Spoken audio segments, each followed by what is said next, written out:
Greetings and welcome back. Jay Haig with Living Without Lust, responding to the most Googled questions, the top 10, about lust, pornography, and sexual addiction.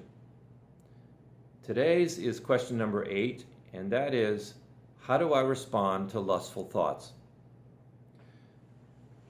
Now, lustful thoughts can arise from a number of factors. They can arise from our being online and seeing pictures and clicking where we shouldn't click. They can arise through being at the beach or in a gathering of some kind, and our eyes start to wander, and that kind of tractor beam we've talked about goes out to someone and tries to pull them in. It can also be a euphoric recall, a memory of a pornographic image or a previous relationship. It can even happen during sex with one spouse. So lustful temptations are there. So how do we respond to them? What do we do? The most important thing is to realize that we need to take action in the moment when we begin to lust. We have to get outside our heads and stop living inside our heads. So how do we do that?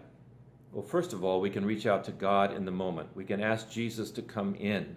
We can ask Him to make up for what we're lacking in this lust temptation. We can pray to Him and say, help me to find in you what I'm looking for in this lust temptation.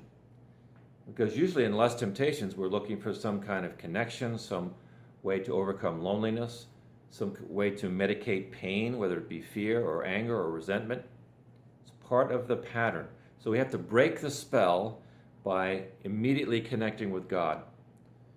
But sometimes we also need to make a connection with someone else. We need to get on the phone immediately, and we need to tell somebody exactly what's going on, that we're struggling, and we need to talk it through until we can make a surrender of this particular lust temptation. We're just trying to deal with this one thing. We're not trying to deal with the rest of our lives or all the lust temptations that will happen in the next week. We're dealing with the lust temptation in the moment. We also may need to change the whole scenario.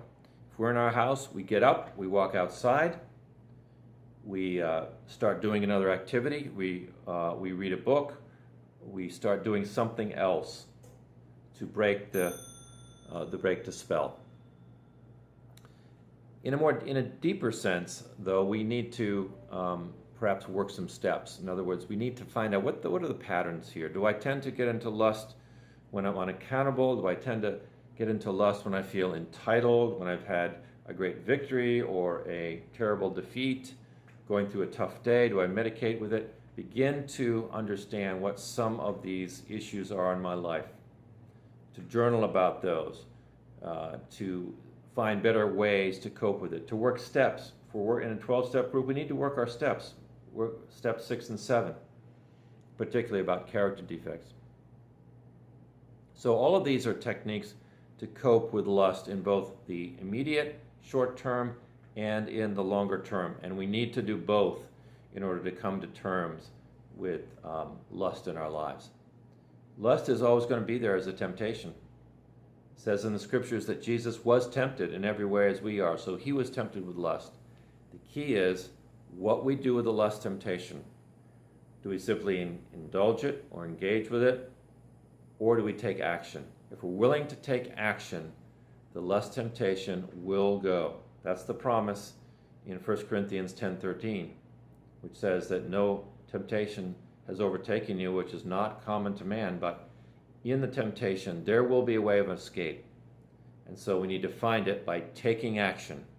So whenever you go through lust temptations, realize, take action. Connect with God, connect with others, get out of the situation, work the steps.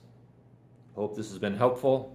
I'm Jay Haig at Living Without Lust. As usual, if you'd like to email us, you may email me at jay@livingwithoutlust.com with any of your questions. Until then, we'll see you next time.